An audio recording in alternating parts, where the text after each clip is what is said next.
Welcome to the MNSpiritCast.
Well, hello everybody, and welcome to the Saturday night MNSpiritCast. How are you guys doing? Good. How are you? Hi. Good. Hey, Squeaks, how's it going over there? Good. How are you? Not bad. So we're coming at you live from Minnesota. We also have people from all over here on with us tonight. Squeakers is in Washington State. Casey is making his debut on the Minnesota Spirit Hunters tonight. Welcome to the team, Casey. You're from Wisconsin, which is ironic because tonight's show is based in Wisconsin. So I don't know if you know our guests tonight, but they're fantastic guests. I've interviewed them before, and I really think you'll like them. So everybody, welcome Casey to the Minnesota Spirit Hunters, and we're excited to have him.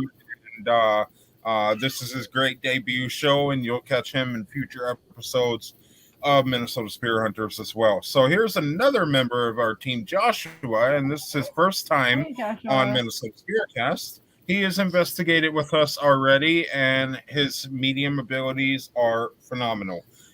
You'll be able to catch that episode of Minnesota Spirit Hunters coming up very soon. So our guest is on a very limited time tonight, so we're going to go ahead and bring him up. Guys, tonight we have a fantastic show based in Washington, the cheese, beer, and brat capital of the United States. Tonight we have Noah from Paranormal Investigators of Milwaukee. Welcome, Noah. Thanks for having me, Marcus. Not bad. It's been a long time. 2021 is the last time we talked. Yep. And I feel foolish for not putting the link to that show in the comments or in the description, but I could share that on our page a little later. Mm-hmm. So we're glad to have you back, Noah, and we have a full new team of people since we last talked, and let's dive into the show. So you are the founder of P.I.M, right? Yep, that's correct. I founded P.I.M in February 2007. Okay, all right. And so why don't we start by you telling us a little bit about P.I.M? Sure. So we're a paranormal investigation group based in Milwaukee, Wisconsin area, and we conduct investigations using the scientific method. So I have a bachelor's degree in biology, 2 master's degrees, 1 in epidemiology and 1 in cell biology. And so when I started doing paranormal investigation, I was in training for my first master's in epidemiology. That's a field of study that looks at how diseases can affect human populations. And one of the things I was learning in that course of work was how to design experiments to try and control for biases. And one of the things that I found when I was doing paranormal investigations is that there's so many things that can contaminate your investigation. You're listening for very small noises or some strange visual things that you might see. And without having a good understanding of kind of how your equipment is working, and ways to control for contamination in your investigations, it's really easy to take something explainable and make it unexplainable if you don't have a good design in place. So that's really what I was trying to do, is apply that training that I was getting while I was in my first master's program and apply it to the paranormal investigative field whenever possible. So I started off with a different team. I worked for about a year with them and kind of learned the ropes about how investigations are done. And from there, I branched out to form P.I.M. Okay. All right. Very cool. And a lot more information about P.I.M can be found in the previous episode of our show that we did. But if you guys are curious at all, you can go back and watch it and learn a little bit about the Paranormal Investigators of Milwaukee. Now, my next question, what led you to be a little more interested in the paranormal, or why did you start a team or join a team? Yeah, so I always was interested in like ghost stories growing up. I grew up before the internet was a thing. And so I only had, during Halloween time, the books at the library, my school library or the library in town. And then, you'd have spooky TV shows on at that time too. And again, there was far fewer channels when I was growing up. And so when that would come around, I'd always really like it. It would really intrigue me. And so as I got older and was able to start doing some investigating on my own, I started doing it. And at first I didn't realize what I was doing. The first time I really did an investigation, I was in high school. I was on the cross country team and we ran hill workouts in the cemetery. And there was a story about that cemetery, about a grave where supposedly a man who had cheated on his wife and then she had killed him was buried. And there was a story, it was a raised sarcophagus with a lid that had a hand grasping a dagger on it. And there was like a recessed area where the blade of the dagger had been carved out of the stone. And the story was that when it rained, that dagger would bleed. It looked like there was blood on it.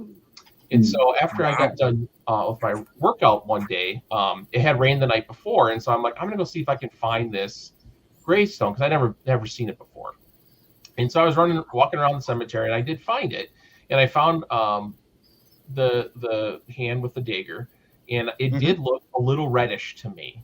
And so I was like, oh, well, that's interesting. And so I looked a little bit closer, and the stone that the lid was carved out of was limestone.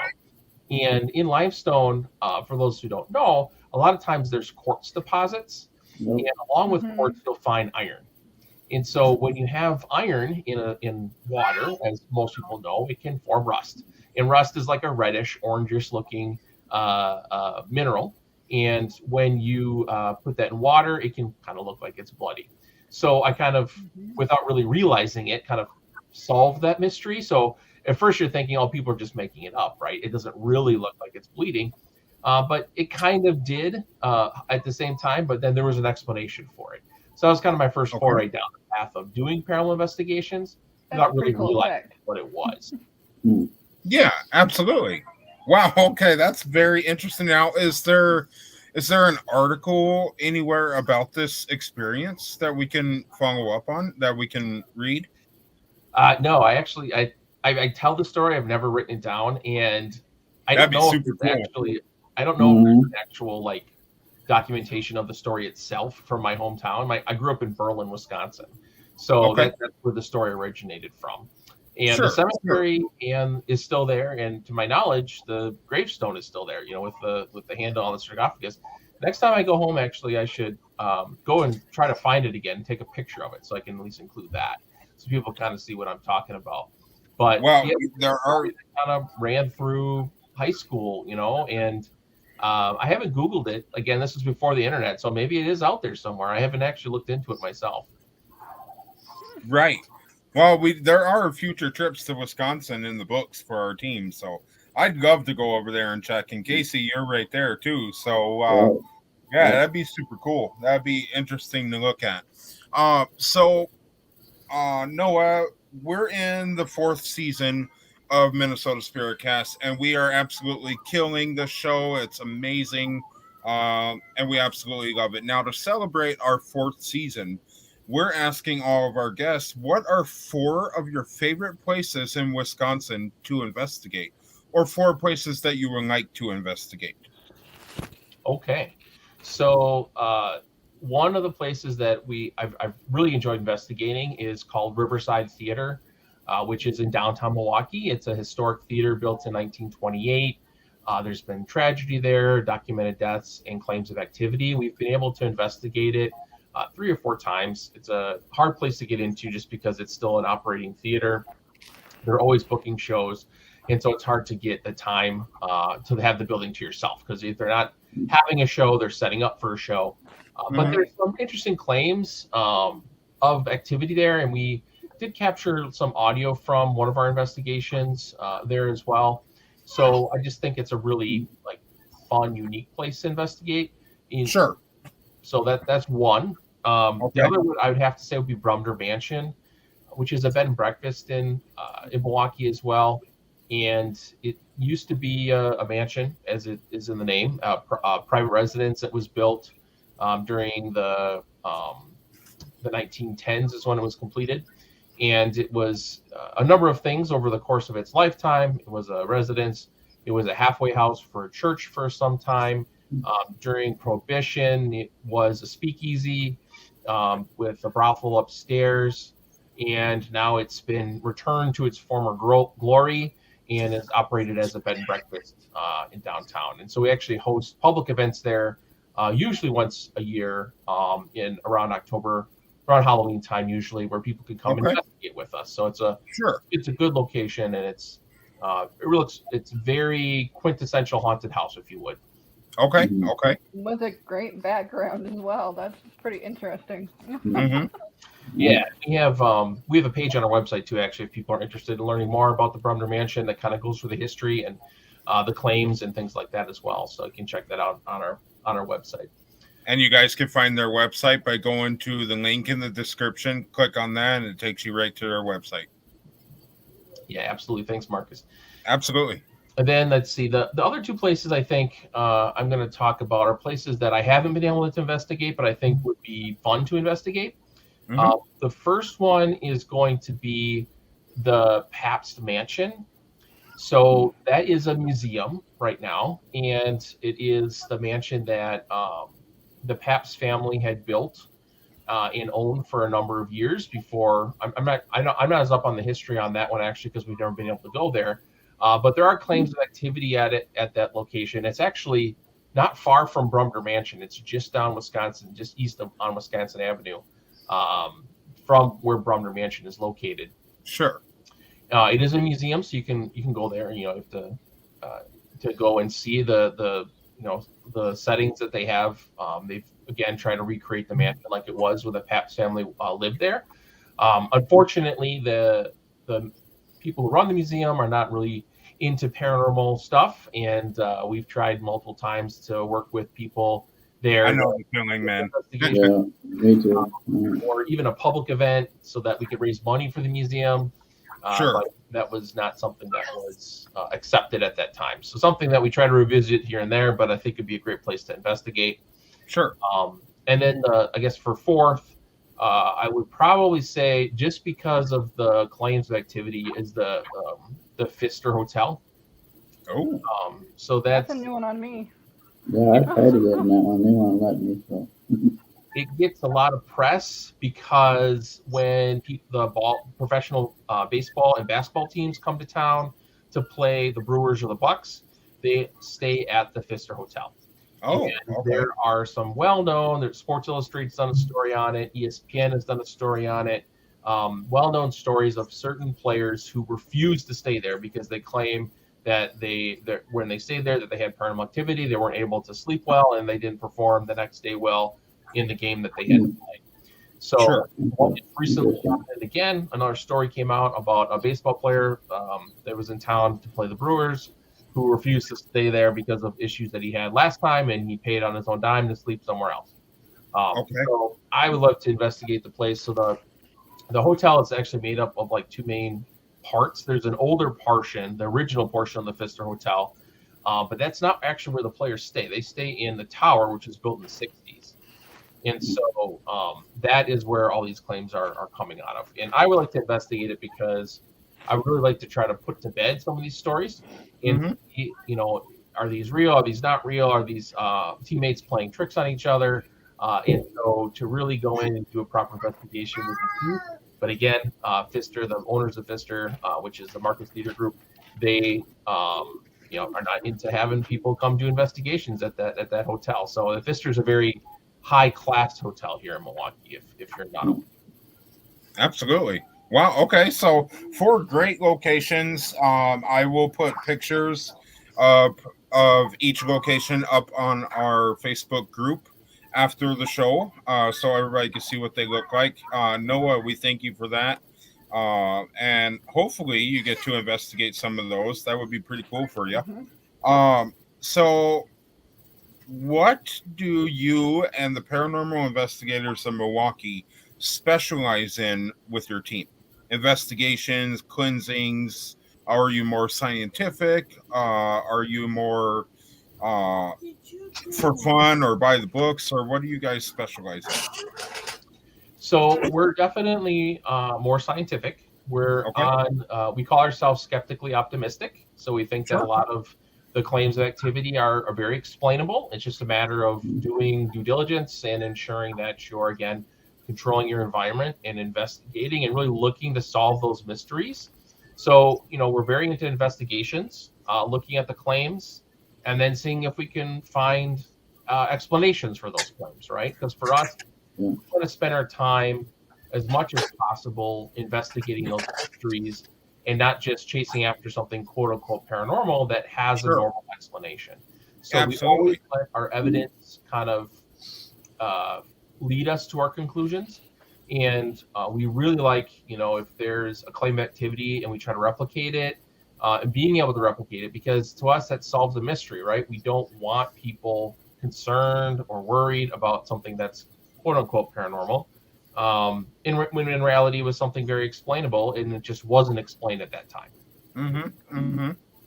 Because in the long run, I mean, we all know this. Anybody who goes out in the field, debunking is going to be your number one thing. You want to make sure you debunk each and everything, because if you don't find the mistake and you want to pass something off as paranormal when it's really not, I can guarantee you that somebody who really, really knows what they're doing is going to correct it for you. Yep. In the long run. I mean, there's nothing you can get past a smart and intelligent paranormal investigator. Anybody who is true to their work, as you guys seem to be, you guys seem to take your work very seriously. People will catch your mistakes. So there's no sense in faking anything because you're going to get exposed, So in the long run, that's what it's all about. Why are we doing what we're doing if we're just going to fake everything? In the long run, it's all about helping not only the clients who are having paranormal issues, but it's also about helping the spirits cross over, or, the ones that are in limbo, you want to help them. And, that's what it's all about. So I like the perspective that you guys are very scientific with your work, because that's what it's all about. So very, very cool. So I'm going to ask another question here, and then we're going to have like a 30-second promotional video for you guys. And then I'm going to let my co-host and Joshua ask Noah some questions here. And then we'll wrap up with what's next and everything. So my next question for you, Noah, is what makes Wisconsin a good place to take a paranormal tour? If somebody was taking a tour of all of the states and everything, what would make Wisconsin that place to go? Well, if you get hot easily, if you come during certain times of the year, you won't have to worry about that. So that's one benefit. Minnesota, I mean, we have temper tantrums over here. Yep. Yeah, Minnesota definitely is probably not much different. Well, actually, I'm not going to cut you off here. I'm not meaning to, but we, in 2021, I believe, shortly after we did the show with you guys, we went to Ripley's Believe It or Not Museum in Wisconsin Dells. Okay. And it was early July, which is June, I thought it was July, but holy moly, I thought Minnesota was hot at the time. Wisconsin was very bad. It was. Anyway, continue. Sorry. Yeah, you get warm here, that's for sure. Another great thing about Wisconsin is some of the locations are more secluded. One of the issues that we run into a lot of times is locations are like right downtown or in a busy street or road, and it gets real hard to do investigations in those situations between people walking around or car Yeah. traffic and things like that. So having more space around the places you're investigating is also very helpful. Yep. And Yeah. the people are really nice in Wisconsin. We're pretty friendly here, and so it's I think people are more willing to talk about those sorts of things when it comes to the paranormal and open up about that sort of stuff. And you need that to be able to kind of get down to what's happening. And when it comes to residential investigations, the best way to help that family is if they're willing to be honest with you and really try to tell you what their concerns are, so you can address those directly. Yeah, I kind of want to elaborate a little bit on that. You said that people in Wisconsin are very nice. It's kind of funny because here in Minnesota, one of our sayings is Minnesota nice. Okay, and there are a lot of nice people here in Minnesota. But we recently in May took a trip to Iowa to investigate the Victorian View venue and bridal shop. And I promise you that the people in Iowa absolutely kicked butt with the nice thing over Minnesota, because everybody was just so friendly, and it was refreshing. Hey Vicky, thank you. Appreciate you coming on. So, guys, Noah, thank you for that. We have a short promotional video. It's not very long. We're going to play that, and then afterwards, I'm going to give my panelists here a chance to ask Noah some questions. So we'll be right back.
All right, and we are back with the Paranormal Investigators of Milwaukee, the founder, Noah. And Squeakers, Casey, and Joshua, feel free to ask any question you would like. Well, I had a question that I wanted to know, because I really appreciate that he comes from a scientific standpoint as a person who comes up as a medium and a sensitive to that. Because when you finally find that one truly paranormal thing that you can't explain in any way, shape, or form, have you ever run into that situation where you could prove that? Yeah, I mean, there's been a few situations that we haven't been able to find a ready explanation for. The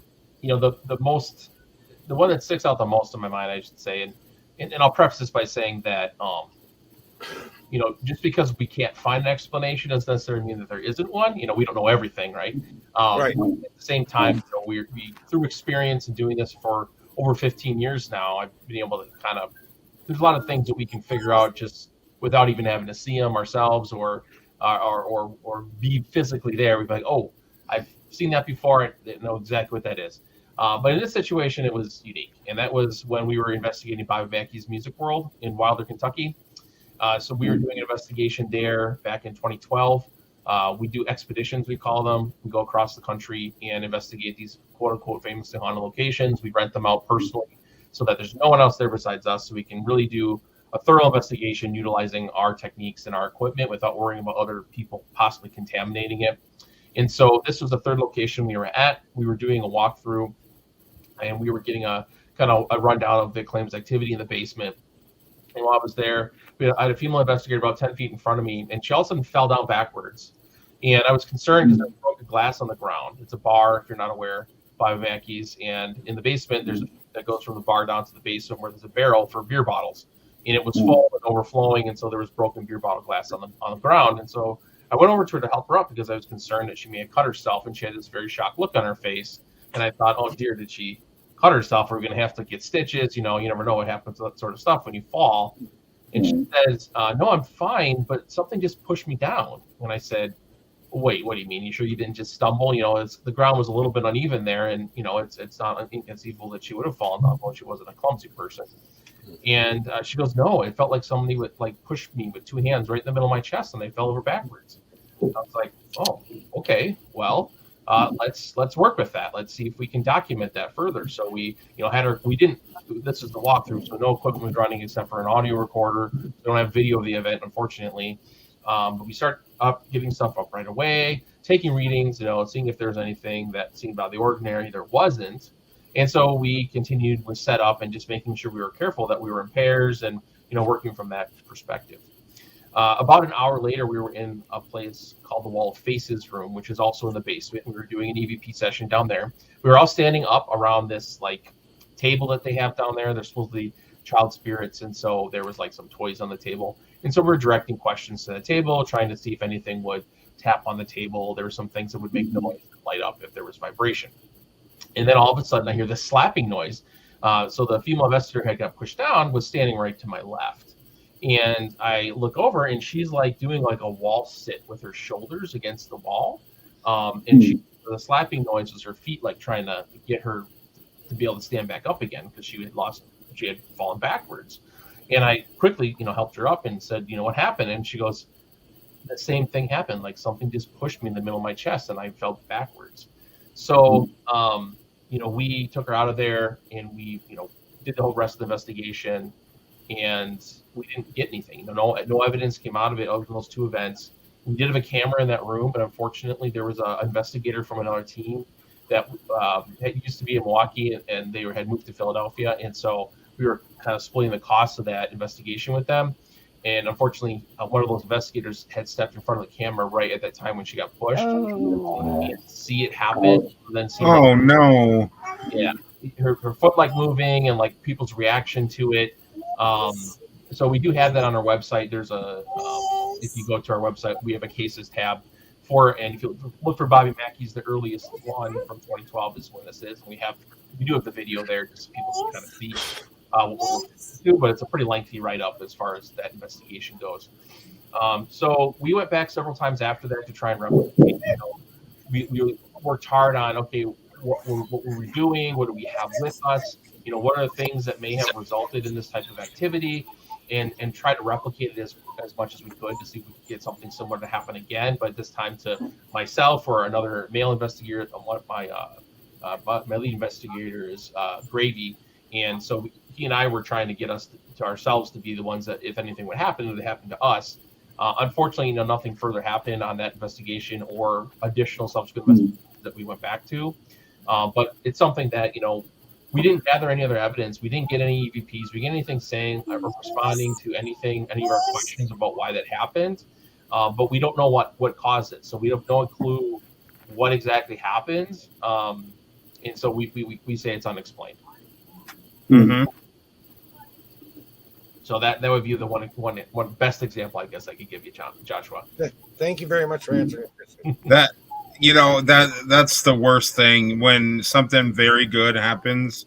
Either it's infested by something else. That's why when we're setting our base and everything up for our equipment and all that, it's got to be in a place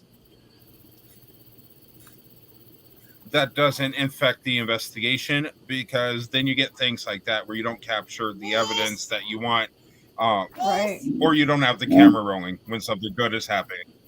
all the time, even places here at home, when something happens that I can't explain and there's absolutely no way to prove what it is, I don't have a camera rolling, because who walks through the house with their camera rolling? Right. So that's the worst thing. That's the worst thing about the paranormal. It sucks. Yeah. Yeah. Anyway, So we actually go ahead, guys. Sorry to interrupt. Yeah, we changed our, like, when we went back, we did leapfrog. Oh, do you? Camera setup. So we set one up at the door, and then we had that camera up and running, and then we moved to the next spot to set the next camera up and had that running, and then moved to the next spot, so that if something happened while we were doing setup, we would at least have one camera rolling at the time to be able to capture it. So those sorts of things. That's a good idea.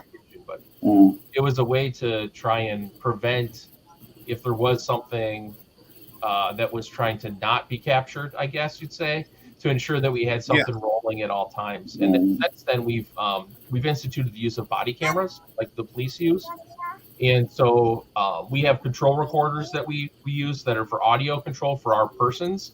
And we also have body cameras. So we start those things out before we start any investigation up. So then we always will have an audio and video record for each person, where they were, what they said, what they did, so that we can always review that if something is captured or if something happens. Sometimes, places are so huge, you can't cover the whole thing with a camera. Sure. So you're walking from point A to point B. Something can happen. So now at least we have a camera running on our persons, each one of us, with different perspectives that we can review, cross-reference, and try to see if we can capture or corroborate or figure out what may have been. And it also protects you guys too in case anything were to happen on. It also protects you guys too in case anything were to happen on the property. To have body cameras. Exactly. That's a good idea. We didn't do. And they're relatively inexpensive now. On Amazon, there's lots of different varieties of them, and they have built-in night vision, and they usually take like SD cards, so they can record for 8 hours easy, on them with really good, audio and video quality, really. So, that's what I need to invest in. Yeah, I should investigate and go for it. Well, for you guys could all expect a body cam for Christmas. That's a great idea. So, Sarah, Casey, you guys have a question for Noah? Yeah, I do. So one of the things that I like to ask, even with the interviews that I do on my other groups that I participate in, I want to know, in a professional setting, what are your favorite parts that you have come across as being an investigator? Like, do you have a favorite piece of evidence? Do you have a favorite piece of a goofy moment that your team was a part of? So it's hard. It's a harder question to answer. Our team is very professional when we're on the job and on breaks and on like traveling to and from locations. We have a lot of fun with each other. It's part of the reason why I've been doing this for so long is in the enjoyment of doing the investigations with the people that I investigate with. Because it is a lot like work.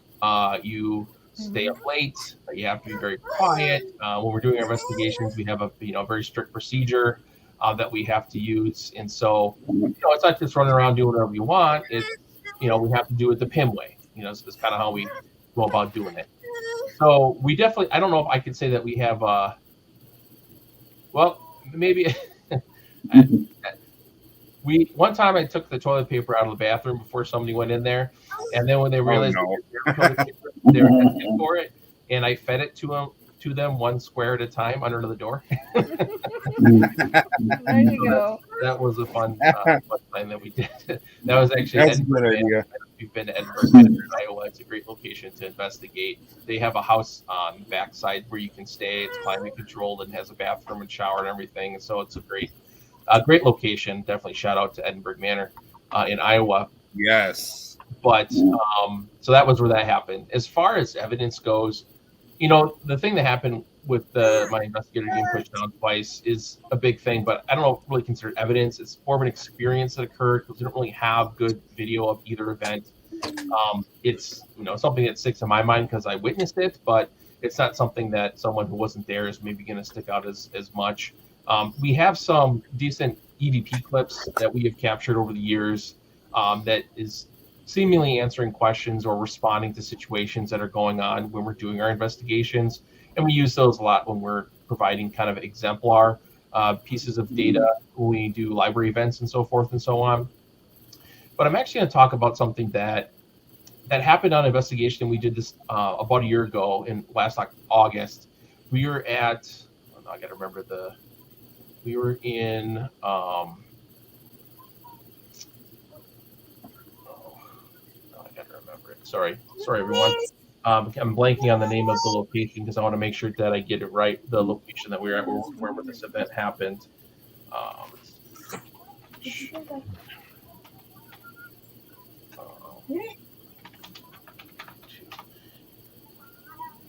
All right.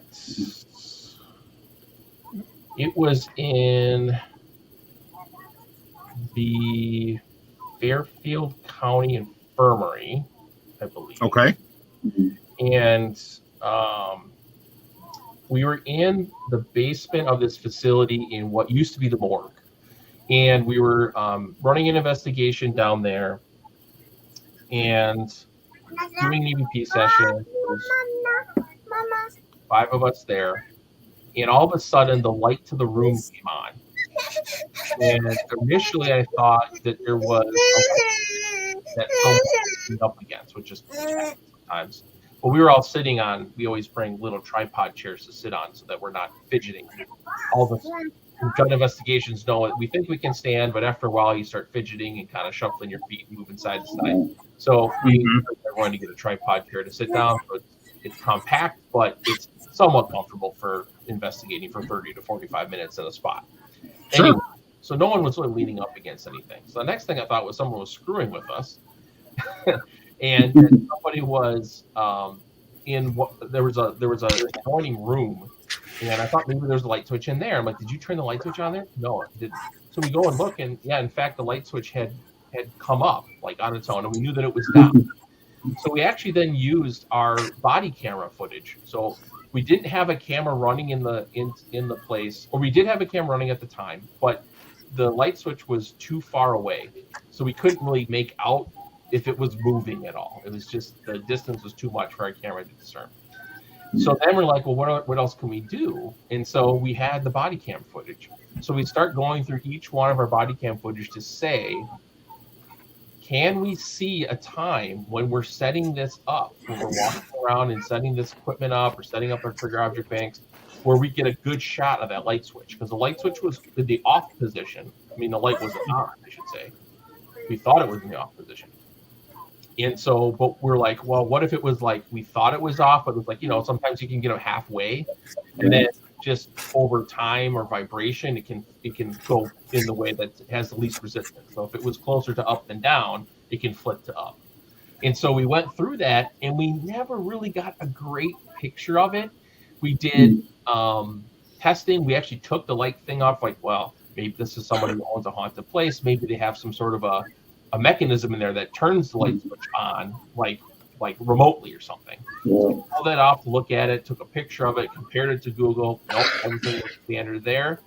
And then we tested it by you could get it to be in the middle position, and then if it was a stone wall that it was on. So if you hit it really, really, really hard, you could get it to flip up. So it's not impossible to say that was the situation where it was in an intermediate position and enough vibration, because it was turned off a while before we started investigating in there. So maybe the preceding time, us walking around on the floor above, and then coming in there, and then our voices in there, causes a lot of vibration. And so that might have resulted enough in that switch maybe being able to flip up. We can't say for certain. But it was an interesting thing that happened at that location, and something that we spent a lot of time trying to figure it out. And we can't say for certain that was the case. We definitely can't say it's something for sure paranormal, or that it was flicked up by by something that we couldn't see. But it's possible that something happened there. And so if we ever return there, if other people go there, I always encourage them, spend some time in that space and see if anyone else has a similar sort of thing that occurs. There you go. Very, very cool. That's awesome. And I'd like to check out those little tripod chairs you were talking about. That would be pretty cool. The tripod. I'm sorry. The tripod chairs you were talking about. Oh yeah, there's lots of different kinds online. They're like camping chairs or whatever, but Okay. they're just little triangle tripod chairs, and we pack so much stuff. We try to keep them small. So I mean, you're sitting, lower on the ground, not too low, but they're like camping chairs. They make all sorts of different makes and models of them on Amazon that range in price from like $10 to $100, depending on what your requirements are, if you want to have a back on it or not. But it's got to be compact and it's got to be comfortable. So those are two things that we try to go with. I should add that to the. You got to go back home. I should add that to the must-have list for the team. That would be. Go ahead. Oh no, I was just saying I should have that on our things that we must have for each investigation. Those will come in handy. Yeah, because you can think about it. Not every place you go to has chairs, and if they do have chairs, sometimes you can't sit on them because they're, if it's a museum or whatever, like it's too old, you don't want to sit on them, or it's dirty. Like you don't want to sit on the floor all the time. Right. So having a tripod chair we found to be very useful. Keeps us clean. Mm-hmm. It's quieter. We make so much noise just moving around as people in there. Right. So overall, it helps your investigation out. A lot of those places are really long too, so I mean, it's worth it. Well, see, and then for people with mobility issues, and I completely understand, like Joshua, needs a place to sit down here and there. So right now we're in our graveyard season where we're filming in nothing but graveyards, and it's complicated for him to get around, from spot to spot. So that would actually be something we should invest in, Joshua. Yeah. To help you out. Yeah. That would be great. So absolutely. Casey, before we wrap up here, do you have a question for Noah? Yeah, is there any place in Wisconsin that you haven't been to and would like to go to? I mean, other than the places that I mentioned before, the Rave is another one here in Milwaukee that has a lot of I should say a lot of claims, but people always bring up. If you Google Haunted Milwaukee, it shows up on the list every time. It used to be the Eagles Club, which was like a YMCA, if you will, back in the day. It had a pool. There's multiple basement levels, and I think the pool's on like the second or third basement level. And there was a child that drowned in that pool when it was in use as a club. And so there's claims there, but it's used now as a music venue. And again, the owners are not very open to doing paranormal investigations. And so we haven't been able to go in and really try to investigate those claims directly. So, that would be a place that I would like to do an investigation at. There's some other ones that have opened up recently in Wisconsin that are kind of, in my mind, a bit more expensive than they should be for what they are. Yeah. And because again, we don't. They're run by a team that I don't agree with for some other reasons, and so because of those things, I stayed away from them. Again, I'd like to investigate them just because they're Wisconsin, and having firsthand knowledge of those places is very important because people bring them up when we're at public events or email us about them or Facebook message us about them, and so without being there myself, it's hard to have that firsthand knowledge to respond to things other than kind of in a more global sense, like, well, in places like that, I've experienced this or experienced that. So, I mean, I wish that they weren't in that situation. Number one, the cost. Number two, kind of who's running it. I wish it was just kind of a historical society or something like that instead of Right. Yeah, Marcus and I are going somewhere on the 8th too, so.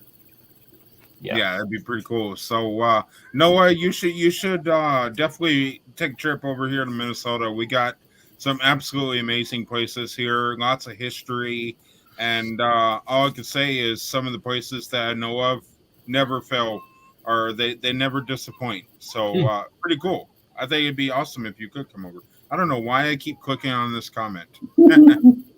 So yeah, you could send us a list. I mean, we're always looking for places for expeditions. We had looked in Minnesota actually, and there was that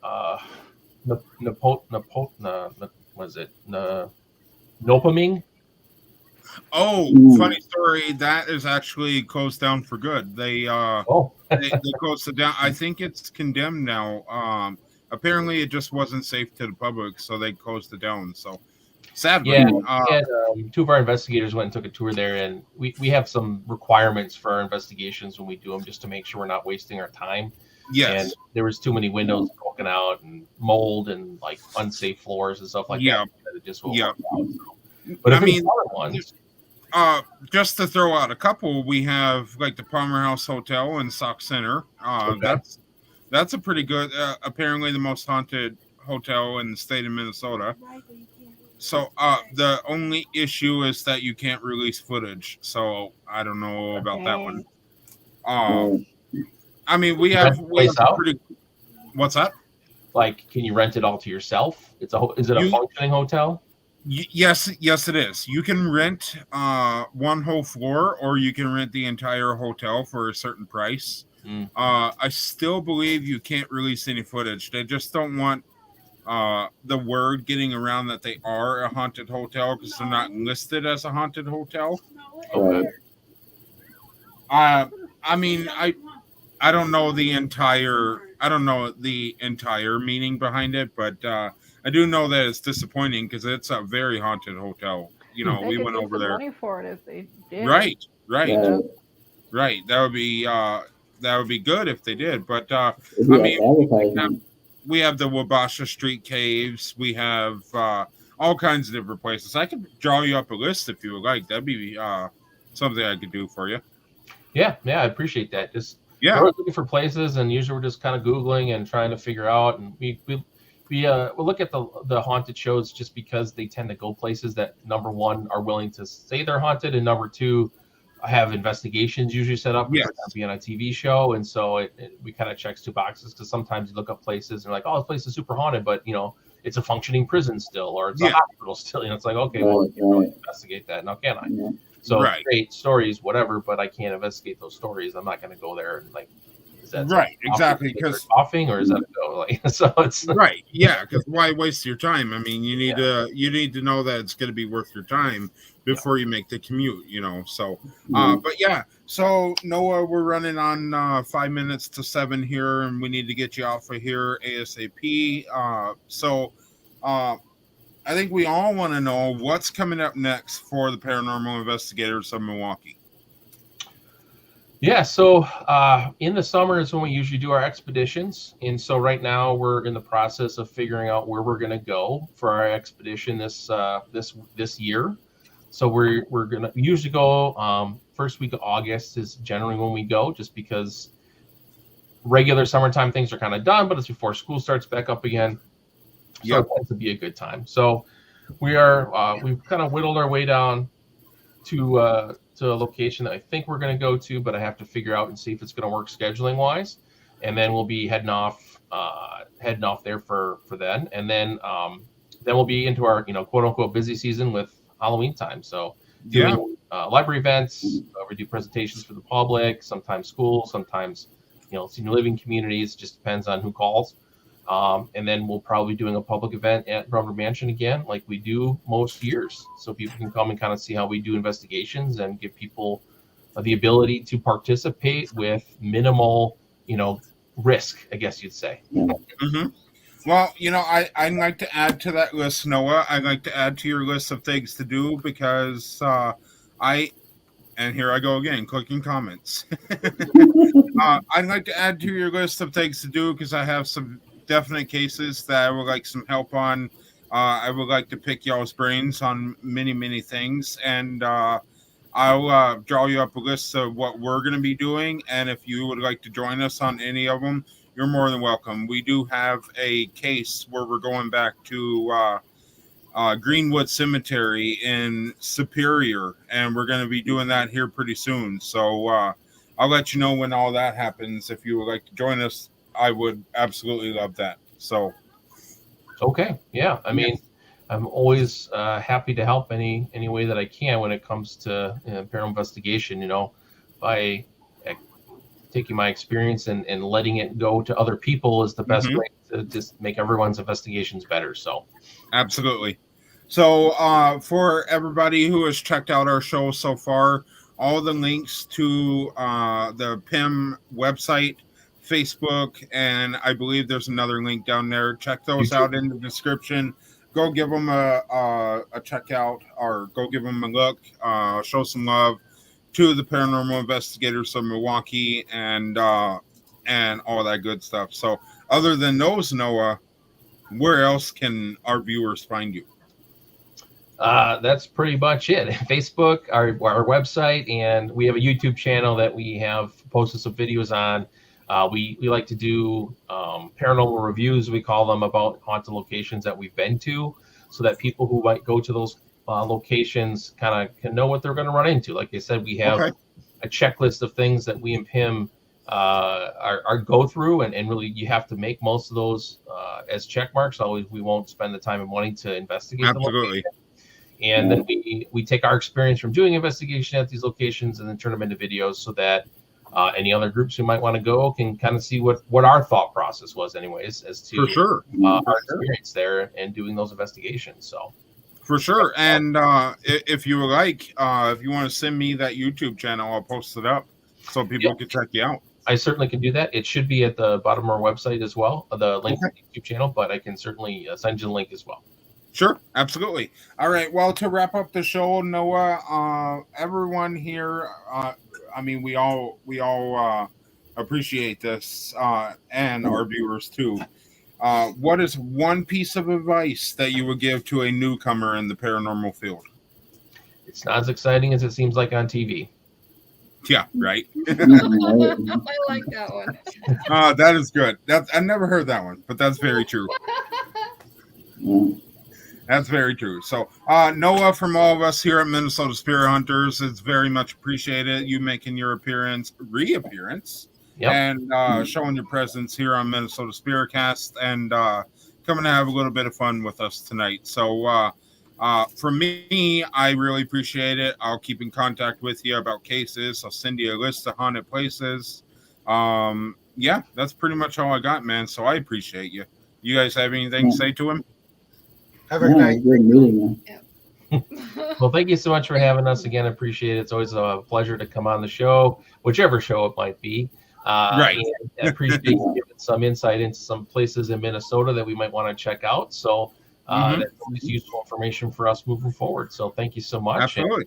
Not a problem. Have a great rest of your weekend. You too, man. Thank you very much. You Have a good one. Yeah. Thanks. Take care. You too. Bye. All right, guys. Well, that was Noah, the founder of Paranormal Investigators of Milwaukee. Casey, it's very exciting because we had a fellow Wisconsin night. A Wisconsinite. That's what we'll call it. You guys are the Wisconsinites. So next time you make an appearance on my show, you better have a block of cheese. I'll bring if you come to the old with me, I'll make sure I have cheese for you. Hey, it'd be fair if you either could have a block of cheese, eating a bratwurst, or drinking a beer. I don't care. I can't drink beer, but I'll buy you one. Oh, okay. Well, I say that because beer, cheese, and bratwurst are what makes Wisconsin. So, anyway. And our pizza. And our pizza. What's that? I said, and our pizza that we have here, too. Oh, okay. Oh, you guys got good pizza over there, huh? Yeah, Old Baraboo, and they have really good pizza. So. I bet with all that cheese. Good to know. Yeah. Hey, there's cheese on the pizza. There's cheese on the pizza. I'll accept that. If you come on here eating a big sliced pizza, I accept. Awesome. I just wish I had smell-o-vision so I could smell it. Right. But anyways, guys, so it was a fantastic show. It was good to get a little information and knowledge about the paranormal throughout the state of Wisconsin. We have a brand new show coming up for you guys next week. I don't have my phone right now. I do believe we're going to be in Connecticut next week. Ooh. So Connecticut will be a really fun one to learn about because that's one that not a lot of people know about. So come with us next Saturday at 6 p.m. to get to know a little bit about Connecticut and all the paranormal surrounding. And you're going to love our guests too for that show. But tonight's show was absolutely amazing. Tonight's show was brought to you by T&S Creations. Everything that you like. T-shirts, hats, hoodies, cups, bumper stickers, all of that designed by my brother of T&S Creations. And we appreciate Sean and Tiara, the founders of T&S Creations, for being our sponsor here on the Minnesota SpiritCast. And Jesse Stewart of DeezGhost.com, making all of your paranormal equipment to order. Unique pieces that you can't buy in store. You cannot buy in store, just to be clear. They're very unique. So definitely go over to DeezGhost.com, check that out, and put in your order. Use code MNSH to get 10% off everything in your cart. And just let them know that Minnesota Spirit Hunter sent you. So we appreciate you guys and your presence here on the Minnesota SpiritCast tonight. Squeakers, Joshua, Casey, again, welcome to the Minnesota Spirit Hunters. We appreciate you joining the team. Nice to meet you. It's going to be a lot of fun having you here. It's a travel between us. You guys are probably asking, how are you going to manage that between mid-Minnesota and mid-Wisconsin? But we got plans, guys, so no fear, because Casey is going to have a great time with the team. And Joshua, it's a pleasure to see you again. I appreciate you coming on, man. Great. Yeah, and I got a couple places we can all check out too. So. Yeah. So, and I will be posting up links to Casey's paranormal team as well, so you can go show them some support and everything. So, and Squeakers, you know it's a pleasure every time we talk. I just wish I could talk more. I can't really talk without my team. Oh, I get you're a squirrel right now. We get it. Oh, I am. Did you get cold or something? Sarah recently she recently had mouth surgery. That's got her what I was asking. So yeah. So, but anyways, guys. So from all of us here at Minnesota Spirit Hunters, it's very much appreciated that you guys took time out of your day to come and watch us and get to know a little bit about Wisconsin and the Paranormal Investigators of Milwaukee. Like I said, I'll post pictures of his bucket list places, his favorite places in Wisconsin. I'll post up his YouTube channel and everything that I said in the show. My memory sucks, so I don't remember. I'll go back to the show, see what I said I'll do, and I'll make it happen. Because my memory sucks. Yeah, mine does too. But. So you get it. You get it. Yeah. You get it. For wussies. Yeah, right. Yep. So, all right, guys. Well, we appreciate you and everybody. Squeakers, you can hang backstage there. I know you probably want to talk to me there. Hang backstage. We'll talk. Casey, Joshua, good to see you guys. And lots of love to you guys. Thank you. See you later. Bye-bye. Bye. Bye, guys. Bye. Squeakers, I'll see you in a minute.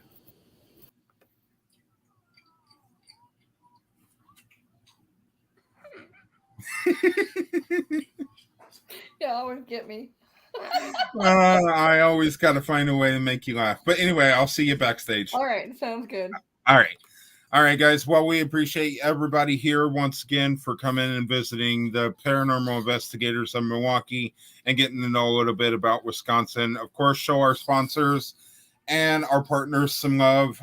You can check them out within our outro and see who exactly we're talking about and all of that. So come visit us next week. And I do believe that we're in Connecticut, and it might be Massachusetts. So it's either Massachusetts or it's Massachusetts. I apologize to everybody who I said Connecticut. It's Massachusetts. We will be in Massachusetts with the one and only Victor Santiago next Saturday at 6 p.m. Central. Come check us out, show some love, and all of that. So on behalf of all of us here at Minnesota Spirit Hunters, Minnesota SpiritCast, and beyond, we appreciate each and every one of you. Hope you guys have a great night. Happy hunting.